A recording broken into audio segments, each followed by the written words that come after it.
آج میں جنات کا غلام قسط نمبر 10 کے ساتھ آپ سب کی خدمت میں حاضر ہوں۔ بڑا ہی نادیدہ ہے غازی۔ بابا جی اس کی حرکت پر مسکرائے تو ان کے موتیوں جیسے دانت نمایاں ہو گئے۔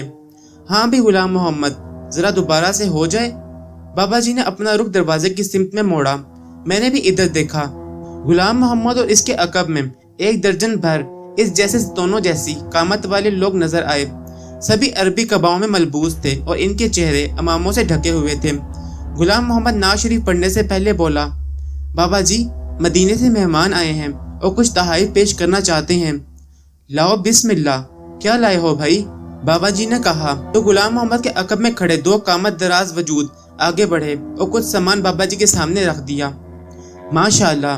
بابا جی سامان پر نظریں ڈالنے کے بعد مجھے کہنے لگے، لو بھائی مدینے کی سوغات آئی ہے، یہ ٹوپی تم پہن لو اور نصیر ایک ٹوپی تمہارے لیے ہے، یہ تسبیح بھی رکھ لو۔ زلیخا بیٹی یہ آب زمزم ہے، اپنی امانت سنبھال لو اور سب کو پلاؤ۔ میں نے ٹوپی اور تسبیح پکڑ لی۔ سنہرے رنگ کی جالی والی ٹوپی اور چھوٹے چھوٹے سفید موتیوں والی تسبیح ہاتھ میں پکڑتے ہوئے مجھ پر خوشی مرگ طاری تھی۔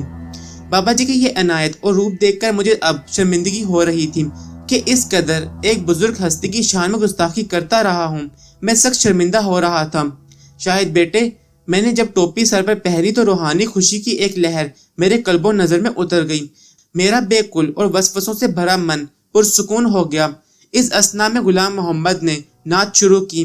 مجھے اس کے بول صحیح طرح سے یاد نہیں ہیں۔ پنجابی، اردو، عربی اور ایک اور زبان بھی اس کلام میں شامل تھی۔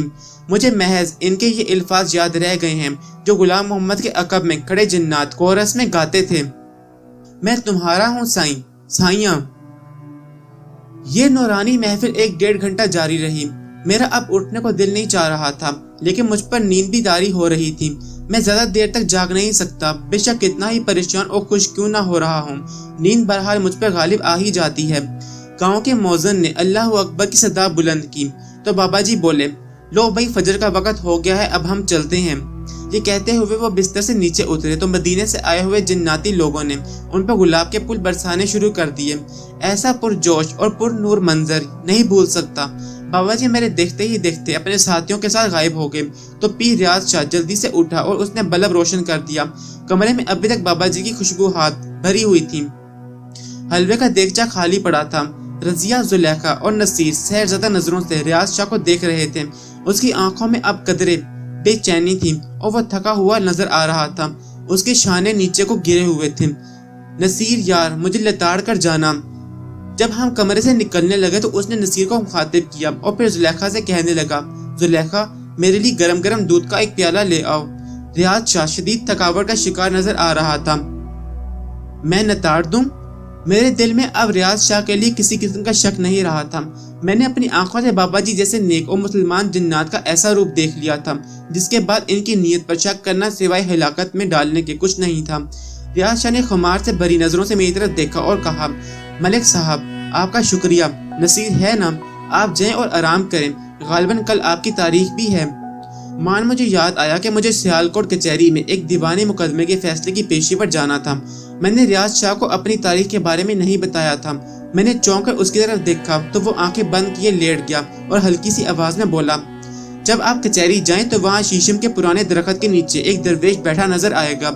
گھر سے جاتے ہوئے اس کے لیے شکر، گھی اور ایک سوکھی روٹی لے جانا اور اسے دیکھ کر دعا کے لیے کہنا، وہ جو کہے اس پر عمل کرنے کی کوشش کرنا۔ میں پیر ریاض شاہ کو سلام کر کے اپنے کمرے میں چلا آیا۔ میرے ذہن پر اب اس کی شخصیت کا وہ تاثر حاوی ہو گیا تھا جو رضیہ اور ناصر کے ذہنوں میں تھا، یعنی پورے کا پورا اس کی عقیدت میں ڈوب گیا تھا۔ میں 7 بجے اٹھا اور کچہری چلا گیا۔ شیشم کا درخت کچہری کی پرانی عمارت کے پاس تھا۔ میں لاری اڈے سے ٹانگے پر سوار ہوا اور ٹانگا پرانی عمارت کے پاس جا کر ٹھہرنے لگا تو ایک نہایت کمزور سا شخص جس کے سر منہ پر نہ بال تھے نہ ہی گوشت، ہڈیوں کا ڈھانچہ تھا، وہ بدن میں صرف ایک میلی کچیری سی لنگی پہنی تھی اس نے۔ چونکہ یہ درخت لبے سڑک تھا اور اس کی بڑی بڑی شاخیں سڑک پر ایک چھت کی مانند جھکی ہوئی تھیں، لہٰذا جب ٹانگا ان شاخوں کے نیچے جا کر کھڑا ہوا تو گھوڑا یکدم بدک گیا اور الٹے پیروں ہٹنے لگا۔ کوچوان پریشان ہو گیا اور اسے پچکارنے لگا۔ میں نیچے اترنے کی کوشش کرنے ہی لگا تھا کہ گھوڑا بے قابو ہونے کو آ گیا۔ میں ٹانگے پر ہی جمع رہا تاکہ ٹانگا ہلنے سے گر نہ جاؤں۔